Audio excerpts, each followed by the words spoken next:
자, 여러분, 교재 29쪽 한번 해보겠습니다. 오늘 강화도 조약에 대해서 공부해 볼 텐데요. 지난 시간에 우리 중국과 일본의 근대화에 대해서 공부했었죠. 그 중에 일본의 근대화에 대해서 얘기했었죠. 1868년 메이지 유신이라는 것이 일어났다고 했습니다.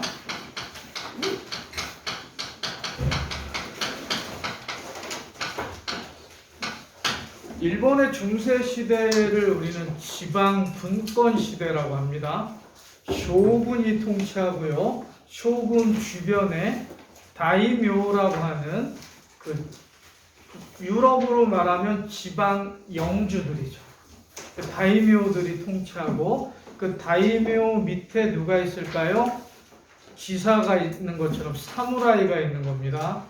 그래서 이렇게 지방 분권 체제인데 1868년에 한 이 메이지 유신은 뭐예요? 중앙 집권 체제입니다. 천황을 중심으로 하는 중앙 집권 체제. 그래서 이제 하나의 국가가 수립됐다 이렇게 볼 수 있는 건데요. 그러니까 그동안 조선과 일본의 관계도 역시 조공 질서였었습니다. 뭐 일본이 직접 조공물을 바친 건 아니지만 그런 관계였어요. 우리나라가 조선이 문화사절단이라고 하는 조선 통신사를 파견했거든요. 그것을 에도막부에서는 선진 문물의 수용이다 그래서 또 크게 홍보하고 했었거든요. 그러다가 1868년에 메이지 유신 이후에 일본이 이제 조선과 대등한 외교를 하려고 했던 겁니다. 더 나아가서 천황이라고 해서 자기들이 조선보다 위에 있는 것처럼 외교를 펼치려고 문서를 보낸 거지. 근데 그 문서를 조선에서 받지 않았어요. 그것을 아까 발표자가 말한 서계 사건이라는 게 바로 그 사건인데요. 그 사건 이후에 이제 일본에서는 이참에 또 메이지 유신에 반대한 세력들이 있으니까 그것을 중심으로 한반도를 정벌하자는 정한론이 제도됩니다.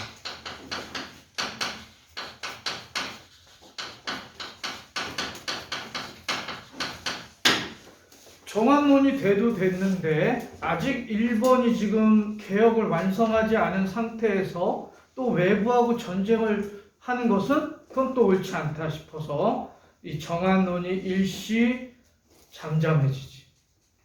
몇 년 가지 않았습니다. 한 3, 4년 잠잠해지다가 드디어 1875년에 운요 사건을 일으킵니다.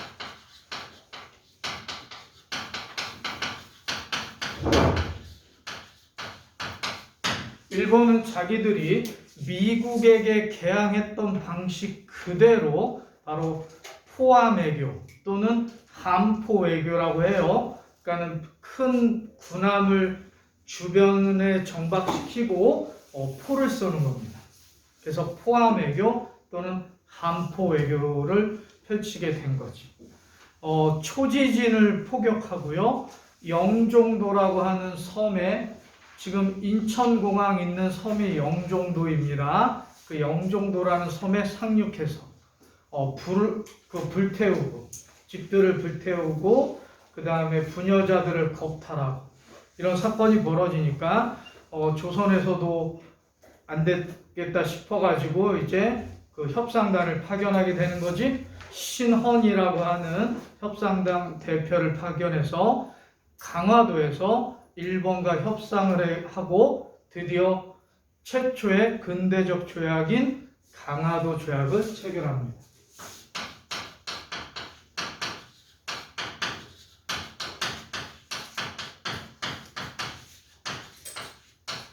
강화도에서 체결됐다고 해서 강화도 조약이고요. 이 해가 76년이 병자년이었습니다. 그래서 병자수호 조약이라고 하지.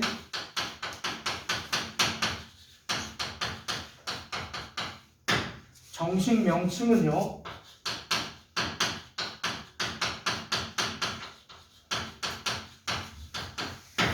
조일. 일본은 또 일조 뭐 이런 식으로 말하겠지. 자기들의 나라를 먼저 앞에 붙이는 겁니다. 한미 동맹이라고 하는데 미국에서는 미한 동맹이라고 하겠지. 즉 조일, 수호, 조규. 이 조일, 수호, 조규가 정식 명칭입니다. 알겠습니까? 이 조일, 수호, 조규, 그러니까 강화도 조약은 조선이 외국과 맺은 최초의 근대적 조약입니다. 조약 이전의 동아시아 질서는요, 조공 질서라고 합니다. 그러니까 작은 나라가 큰 나라를 섬기는 거죠. 사대주의 명분에 입각해서 작은 나라가 큰 나라를 섬기는 건데요. 이제 그 조공 질서에서 조약 질서로 넘어갔다 이렇게 표현합니다. 이해가 되십니까? 그 최초의 조약이 바로 강화도 조약이다. 이 강화도 조약은 조선 최초의 근대적 조약이면서 당시 동아시아가 서양과 맺은 조약은 모두 불평등 조약이었습니다. 아편전쟁 이후에 맺어진 난징 조약, 또 베이징 조약, 또 미일 화친 조약, 미일 수호 통상 조약 모두 불평등 조약이었죠. 마찬가지로 강화도 조약도 역시 불평등 조약이었었는데요.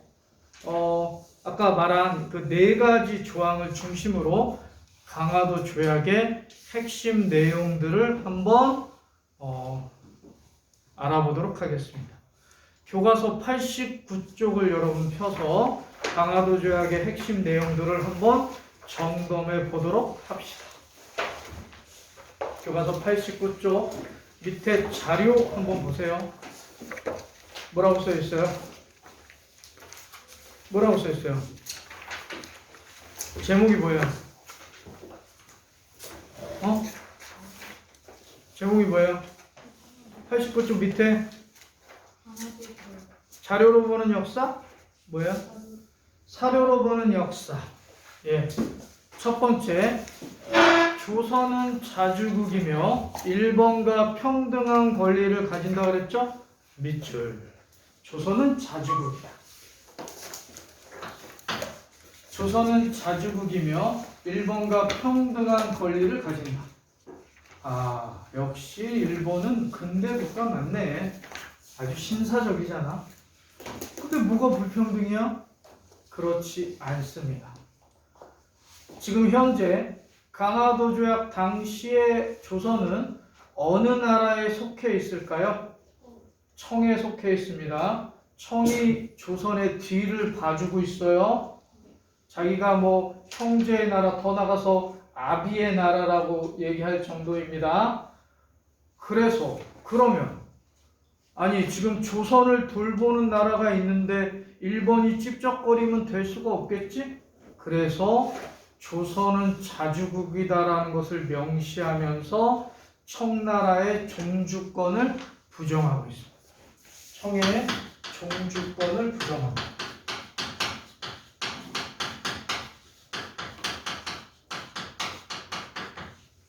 아까 지호는 배제했는데요. 같은 말이지.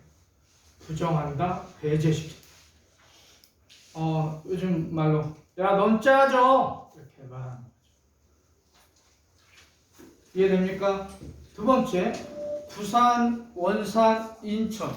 부산 외에 2개 항구를 개항한다. 이렇게 되어 있어요. 부산 외에 2개의 항구를 개항한다. 그 2개는 어디예요? 원산, 인천.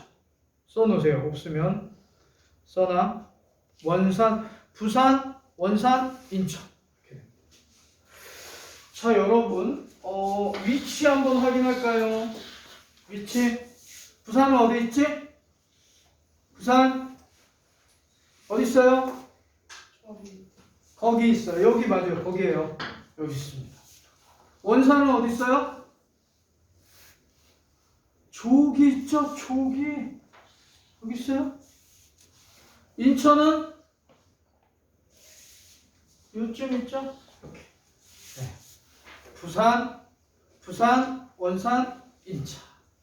부산, 원산, 인천 이렇게 해주세요. 위치 기억하세요. 세계 항구를 개항한 목적이 있습니다. 세계 항구를 개항한 목적이 있어요. 부산은 무슨 목적? 경제적 목적입니다. 부산은 경제적 목적. 부산은 어디와 가까워요? 일본과 가깝습니다. 네? 그래서 우리나라에서 빼앗은 물자들을 나중에 이 부산을 통해서 일본으로 많이 빼앗아 갔지? 그래서 일본이 철도도 부설한 거지? 우리나라를 위해서 한 게 아니지? 그러면서 지금에 와서는 야, 우리가 일본이 근대 국가 만들어 줬잖니? 라고 하고 있지? 난다요. 새빨간 거짓말이지. 자기들의 이익을 위해서 한 거지. 우리 좋으라고 했겠니?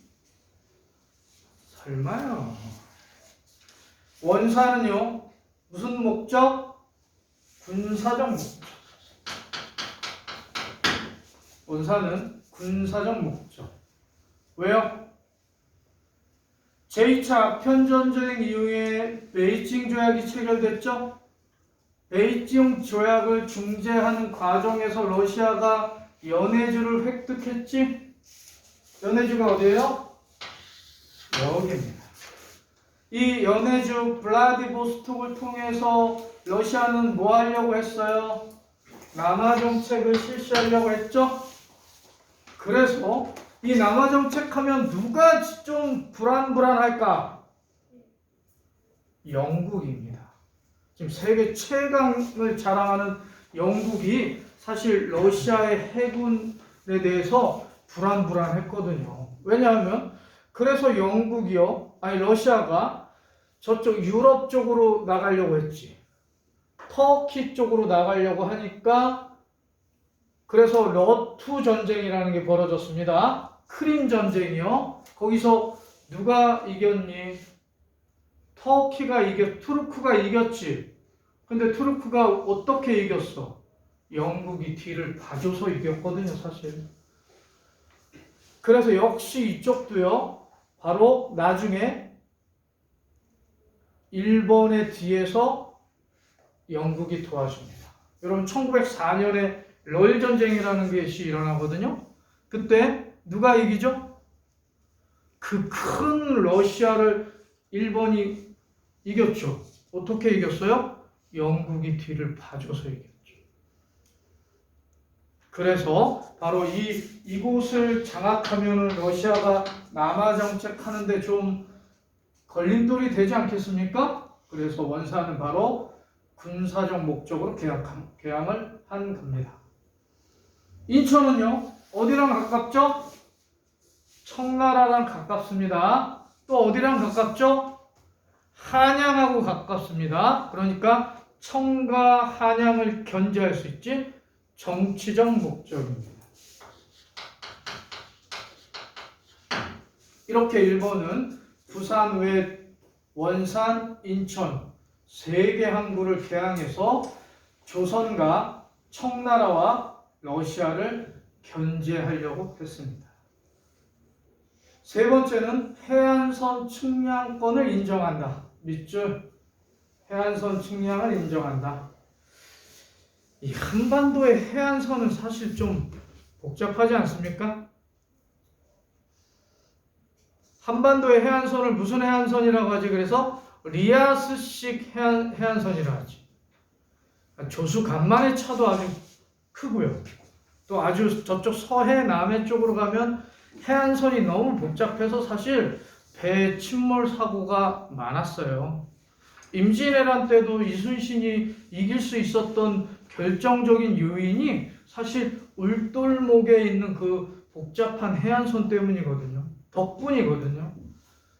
그래서 일본은 우리나라 해안선을 제대로 측량하지 못하면 큰 군함을 들여오기가 어렵다고 판단했습니다. 그래서 해안선 측량을 통해서 군사적인 해군력이 용이하게 활동하기 위해서 역시 해안선 측량을 하게 된 거죠. 명백한 우리나라 주권을 침해한 겁니다. 알겠습니까? 네 번째, 강화도 조약이 불평등 조약이라고 하는데 그 불평등 조약이 뭐 조약은 원래 그런 거 아니냐? 그런데 조약은 그런 게 아니거든요. 조약이라는 것이 무엇입니까? 국가와 국가 간에 맺은 약속을 조약이라고 하죠. 그럼 우리가 약속할 때 보통 나보다 타인에게 유리하게 약속하진 않잖아요. 보통 평등한 입장에서 약속을 하거든요. 그런데 강화도 조약은 명백한 불평등 조약입니다. 그렇다면 강화도 조약의 불평등성의 가장 핵심 내용이 뭐냐라고 누군가 물어보신다면 바로 영사재판권. 믿죠? 영사재판권.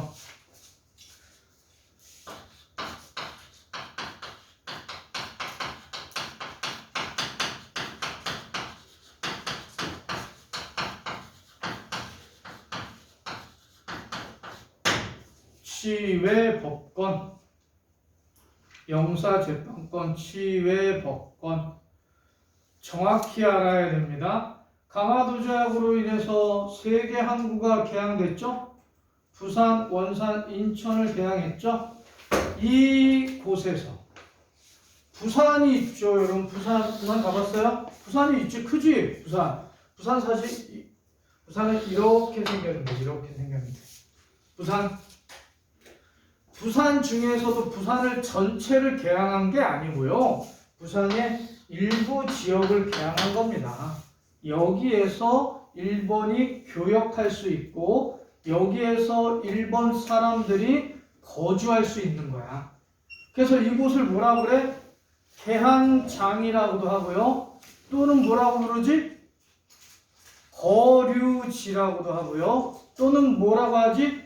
조차지역이라고 해. 뭐라고요? 뭐라고요? 거류지. 그래서 강화도 조약 이후에 조선과 일본의 무역을 무슨 무역이라 한다? 거류지 무역. 여기에서만 행해지는 무역이라고요. 알겠습니까? 여기에서 개항장, 거류지, 바로 이 조차 지역에서 일본이 행한 법에 대해서 조선의 법이 아닌 일본의 법으로 다스리는 것을 영사재판권이라 한다. 치외법권이라 한다. 알겠습니까? 네. 강화도 조약이 불평등 조약임을 서술하시오. 그러면 서술하세요. 만약에 그렇게 출제한다면 서술하십시오. 네. 서술하셔야 됩니다, 여러분이. 강화도 조약이 불평등 조약임을 서술하십시오. 자, 이 강화도 조약은요, 조선이 외국과 맺은 최초의 근대적 조약입니다. 불평등 조약이었습니다. 왜 불평등 조약이었다고요? 지금 여러분에게 설명을 드렸습니다. 이후에 이 강화도 조약 이후에 강화도 조약 부록을 또 규정하죠. 우리 무슨 월간 세시 그러면 월간 세시 말고 또 무슨 화장하는 법 부록 이런 거 있죠? 그런 것처럼 강화도 조약 부속 조약 그런 뜻이죠. 돼지 부속 좋아하냐? 돼지 부속 좋아해요? 갈매기살 이런 거 꽤 맛있는데 없어서 못 먹지. 사실 더 비싸죠. 특수 부위 그래가지고 더 중요하다는 거야. 이 강화도 조약 부속 조약 그러니까 부록에는 뭐가 규정되어 있지? 무역에 관한 부분이 규정되어 있는데요. 일본이 조선에서 쌀을 반출해 갈 수 있다. 이게 규정됩니다. 예? 왜 일본은 쌀이 부족했나? 네, 부족했습니다. 1868년 이후 메이지 유신을 하면서 공업화 정책을 추진하다 보니까 이촌향도 들어봤지? 농촌을 떠나서 노동자들이 도시로 가지. 그러니까 농사 지을 사람들이 부족해서 쌀 부족 현상이 발생했어요. 그 쌀을 어디에서 충당한다? 조선에서. 그래서 나중에는 1889년에 방공령이라는 것이 일어나기도 하고, 그리고 1882년에 일어났던 이모군란의 결정적인 배경은 뭐예요? 월급을, 구식 군인들이 월급을 못 받아서 그런 거지? 왜? 쌀이 부족해서. 당시 월급은 쌀로 받았으니까요. 쌀이 부족해서 바로 구식 군인이 신식 군대와의 차별 문제로 도시 하층민들과 들고 일어난 사건이 바로 이모군란이다. 이모군란 발표하는 친구 참고하십시오. 이런 개연성이 있어야 됩니다. 알겠습니까? 그렇습니다. 1876년에 맺어진 강화도 조약은요, 그럼 어떤 역사적 의의를 가지고 있을까요? 첫째, 강화도 조약으로 인해서 조선은 이제 근대화로 가는 그런 계기를 마련했습니다. 밑줄. 강화도 조약으로 인해서 이제 조선은 교재 역시 나올 수 있네. 근대화로 가게 됐다. 근대화의 일원이 되는 계기가 되었다. 또한 강화도 조약으로 인해서 조선은 일본의 식민지가 되는 또 계기가 됩니다. 예? 강화도 조약은요, 1876년에 일어났죠? 맞아요? 1876년이라고 하면 70년대 중반인데요. 1860년대의 조선의 대외 정책은 뭐였었죠? 통상수교 거부 정책이었습니다. 사상적 기반은 뭐였죠? 위정척사 사상이었습니다. 예? 그런데 이제 1873년에 흥선대원군이 하야했다고요? 최익현의 상소로 결정적인 배경은 뭐예요? 서원 철폐였습니다. 서원을 철폐하자 유생들이 들고 일어났는데 그 중에 유생의 거두였던 면함 최익현의 상소가 바로 흥선대원군이 하야하는 결정적인 배경이 됐던 거죠. 그리고 흥선대원군이 하야하자 이제 위정척사 사상도 사실 좀 수그러들었지? 그리고 무슨 사상이 작용했다? 개화사상. 그 개화사상에 입각해서 강화도 조약이 체결되고, 또 그 개화사상에 입각해서 조선이 외교 정책을 좀 바꾸죠. 그래서 일본에 수신사를 파견합니다. 1차 수신사, 2차 수신사. 청나라에 영선사를 파견합니다. 또 미국에게 1882년 조미수호 통상조약이 체결되거든요. 그 이후에 조약이 체결되면서 이제 미국 영사가 들어오니까 그거에 대한 답례로 보빙사절단이라는 것을 파견합니다. 이런 일련의 개화 정책에 입각해서 조선이 이제 점진적인 개혁을 추진하려고 하는 개화 정책을 추진하고 있었던 거예요. 이해됩니까? 이해돼요?